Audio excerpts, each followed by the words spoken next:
Bonjour, je m'appelle Christophe Libert, je suis pédopsychiatre, praticien hospitalier, j'exerce à Marseille et je suis aussi par ailleurs très investi et engagé dans la défense des soins psychiques pour les enfants et les adolescents. Et je suis le président de l'API, l'association des psychiatres infanto-juvéniles de secteur sanitaire et médico-social. Je suis là pour vous parler de ce qui pourrait être mis en place euh,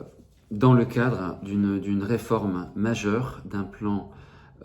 général que l'on souhaite appuyer sur l'existant, à savoir la sectorisation, la politique de sectorisation psychiatrique, qui au-delà de la question de pouvoir garantir dans un territoire géographique donné des soins adéquats aux enfants et adolescents qui en ont besoin, est une véritable dynamique qui prône la continuité, la proximité, l'accessibilité des soins. Et donc, pour qu'elle soit rendue possible, cette politique qui est présente depuis 50 ans, mais qui a du mal à fonctionner par déficit de moyens aujourd'hui, il est vraiment important de repenser dans cette réforme comment les acteurs d'aujourd'hui, donc pas seulement les acteurs du sanitaire et du médico-social, mais tous les acteurs, je dirais, des champs adjacents, du social, des collectivités territoriales, de l'éducation nationale, voilà, j'en oublie. Comment on peut être relié, comment on peut faire fonctionner les partenariats. Donc je dirais la base à cette réforme, au-delà, je dirais, d'un toilettage minimum, et de pouvoir s'occuper des défauts de ce système de la sectorisation, qui a plein d'avantages à garantir dans un territoire donné des soins pour des enfants et puis dans une vision globale. Voilà, donc au-delà de ces appuis sur l'existant, il est vraiment important de pouvoir penser les conditions à ce partenariat entre tous les acteurs de la santé mentale et des soins psychiques aux enfants et aux adolescents. Pour une des premières conditions, en fait,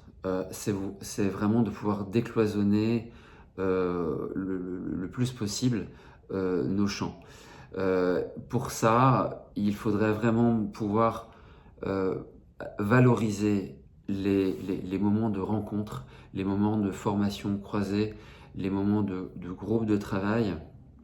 pour permettre une véritable acculturation qui sera vraiment au service de tous ces enfants en besoin de soins psychiques et en tout cas d'amélioration de leur santé psychique. Enfants qui sont particulièrement sensibles à la façon dont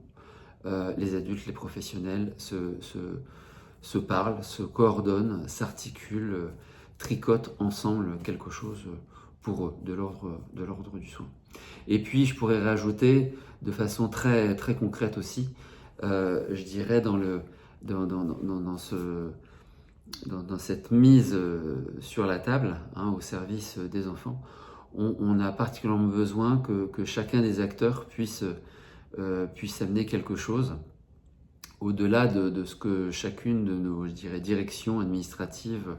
à l'échelle nationale peut amener. Et en l'occurrence, du côté des collectivités territoriales,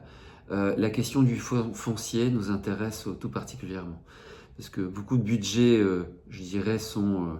alors pas des grands budgets, mais sont un peu essaimés comme ça au niveau, sur tout le territoire français. Pas assez, et je dirais, il s'agit davantage d'un saupoudrage, mais dans, ce, dans, dans ces essais, dans ces renforcements, même s'ils sont minimes, souvent ça coince au niveau du foncier, au niveau des locaux. C'est-à-dire qu'on a des budgets pour, en termes de ressources humaines, en termes de formation, voilà, mais en termes de locaux, pour pouvoir accueillir davantage de professionnels, pour proposer davantage de soins et ainsi augmenter cette capacité d'accueil et de soins qui fait si défaut dans notre pays, avec des listes d'attente, des temps d'attente qui n'ont plus de sens pour les enfants, eh bien, d'avoir davantage de capacité en termes fonciers, ça serait formidable. Et il y a des choses qui se passent bien sûr déjà de ce côté-là, à Marseille, là, l'ouverture d'un CAMS dont je vais prendre la responsabilité médicale, peut se faire grâce à ce type de coopération, de partenariat dès la création des structures. Voilà, tout ce qui pourra être mise en commun et partagée et croisée de nos différents champs pour aller être au service de la santé psychique des jeunes. Merci de votre attention.